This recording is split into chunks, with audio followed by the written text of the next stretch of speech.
Hello दोस्तों, केना छी अहाँ सब? अहाँ सबके स्वागत करै छी एक नया ब्लॉग में। तो चलू आइ के ब्लॉग में अहाँ सबके देखाबो जा रहल छी हमर बाड़ी में जे कटहल के गाछ छै ओकर की हालत भऽ गेल छै से देखियो। इहो सब माटि सब में केहन बिल भऽ गेल छै। आर ई देखियो हमर जंगल झाड़ सब छै। आ इम्हर देखियो कटहर के गाछ छै। कटहल के कते भयंकर सुरंग छै। पानि के बगल में छै, सब माटि भसल जाइ छै पानि में। केहन भयंकर सुरंग सब छै। तो देखियो एहिमे सब साइड के माटि सब पहिले भरि दै छियै। ताहिके बाद ऊपर से बढ़िया से भरि देबै। पहिले सबके खोखोरि कऽ बढ़िया से माटि भरि दै छियै। देखै छी भराइ छै कि नहि। बहुत बड़का बिल छै अंदर। देखियो केहन भयंकर जते माटि देलियै सब अंदर भासि गेलै। ई माटि से नहि भराय वाला ये। हमरा नहि लगैए माटि से भरायत एकर कोनो अलगे उपाय करऽ पड़तै।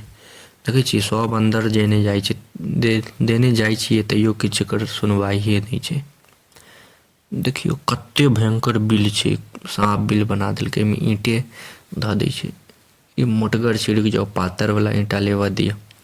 पतरकी ईंटा देबै ने एकरा टाकब पातर वाला ईंटा। एकरे देखियो देखाबै छी अहाँ सबके कते ईंटा के अंदर जेतै से। एते भयंकर भूर कऽ देने छै साँप।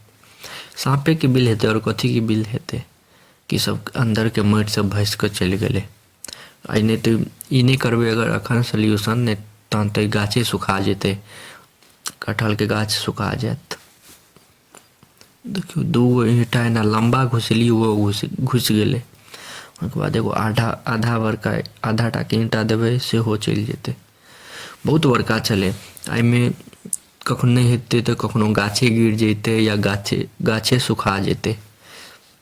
तऽ एकरा सबके समाधान केनाइ बहुत जरूरी छलै, नहि तऽ बहुत दिक्कत भऽ जाइ छै। 5 साल से ई गाछ के की कहै छै ओकरा मेहनत कऽ रहल छी, सेवा बाड़ी कऽ रहल छी, फेर अचानक सुखा जेतै तऽ मेहनत सब बेकार। तऽ चारू बगल सब माटि बढ़िया से धऽ दै छियै। पहिले तऽ जड़ि के जाम कऽ देलियै, कियाकि ओहिमे कतबो माटि दैतियै तऽ कोनो थाहे पता नहि चलै छलै माटि दऽ रहल छी कि नहि दऽ रहल छी। कोदारिसँ चारू बगलसँ बढ़िआँसँ माटि धऽ कऽ एक रङ्ग कऽ दै छी।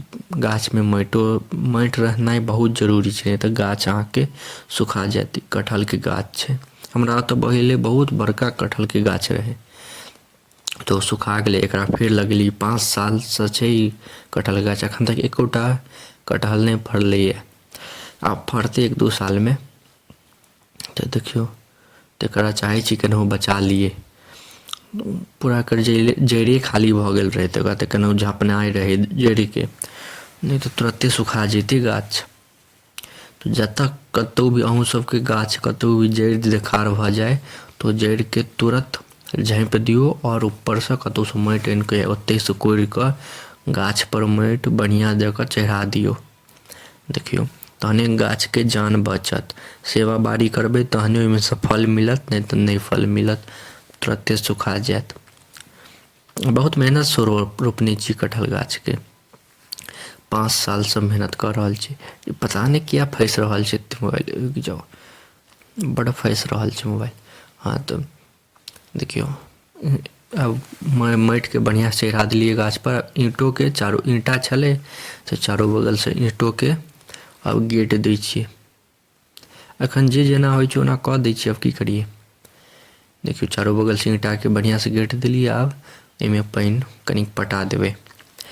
आइ ताजा ताजी एकर सेवा भेलैए तऽ पानिओ पटा दै छियै।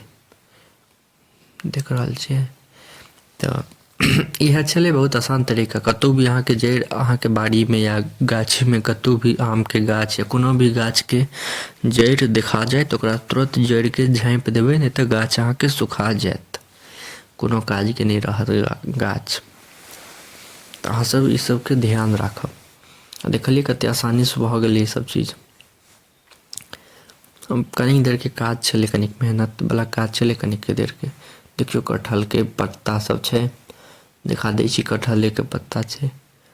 एम्हर देखियौ सब जमीन सब केना धसि रहल छै से देखियौ केहन धसना भऽ गेल छै। काटि कऽ जमीन धसि रहल छै। एम्हरो बिल सब छै, भयंकर बिल सब छै, की बताउ। और बगलमे पोखरि छै ताहि दुआरे सब माटि भसि भसि कऽ जाइ छै। तऽ अहाँ सब कते देर तक देखऽ के लिए धन्यवाद।